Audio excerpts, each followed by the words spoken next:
Chris Lowe of ESPN came out and released more details on Nico Iamaleava's departure.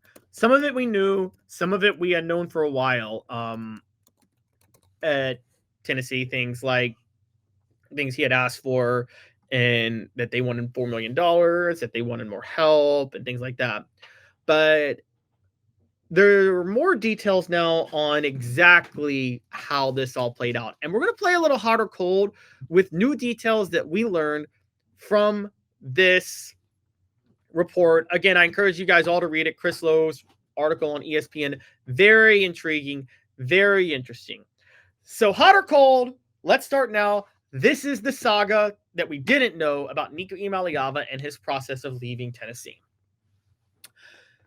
Nico Iamaleava reportedly needed a excuse me, guys, mental break after Tennessee lost 42-17 to Ohio State. Yes, that's right. Nico Iamaleava needed a mental break after Tennessee lost 42-17 to Ohio State. That alone is a question. I'm going to play hot or cold. Hot if I think it's a big deal. Cold if it's not a big deal. I'm hot. This is a big deal.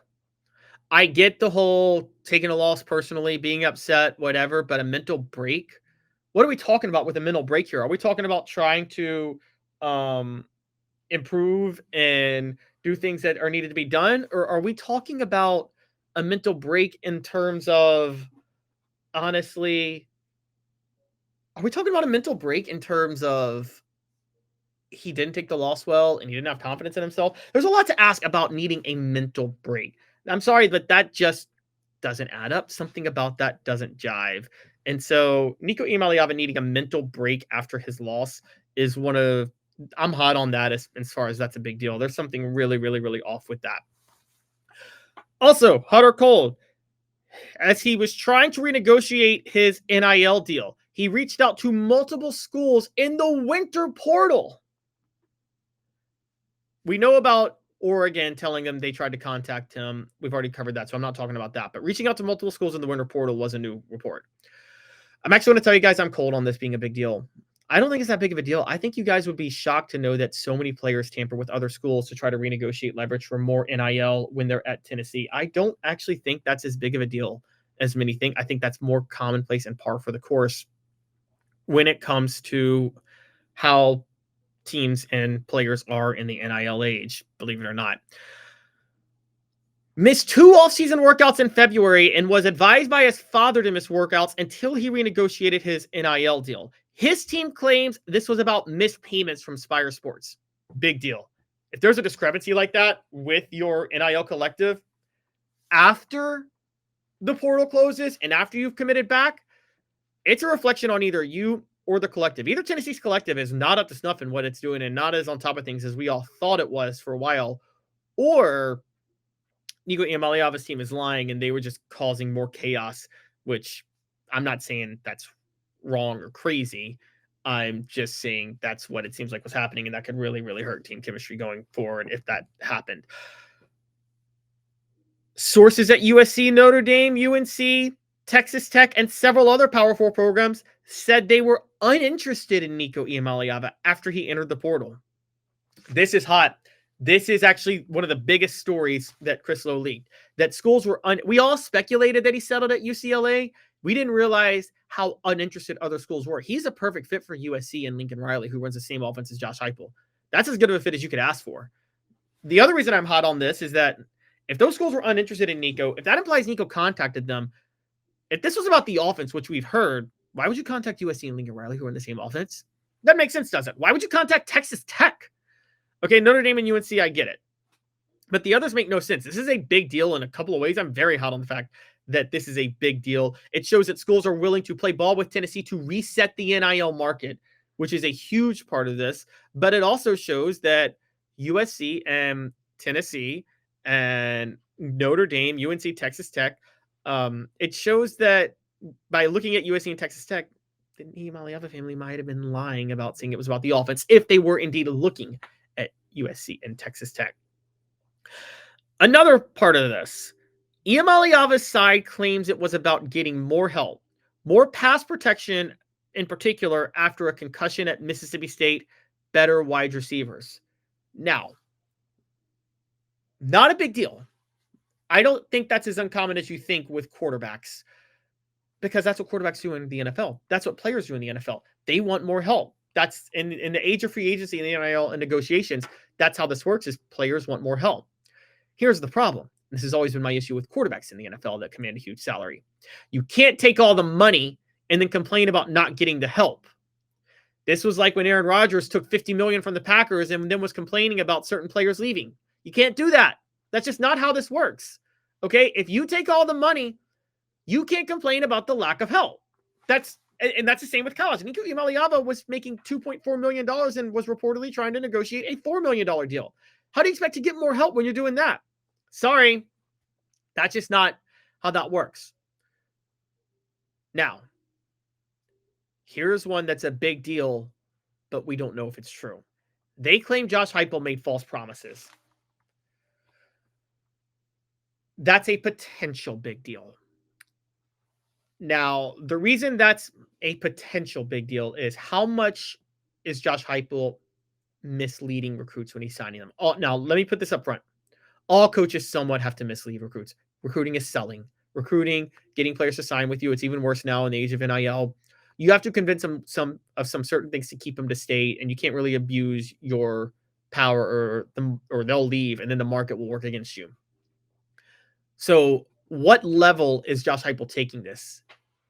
We don't know. The Iamaleava camp could maybe just interpreted something as a false promise, and Heupel could be like, I said this, and I've honored the commitment. It's not my fault you interpreted it this way. That could be very possible. Look, Heupel did add Wendell Moe and Sam Pendleton, the two guards, in the offseason as transfers, as Nico Iamaleava was reportedly asking for more pass protection. So it seems like he was working with them and trying to bend over backwards to help them. So honestly, I think it's not a big deal. I think this is more recruiting, how players sometimes feel when they don't get exactly what they want from coaches. That's where that's at.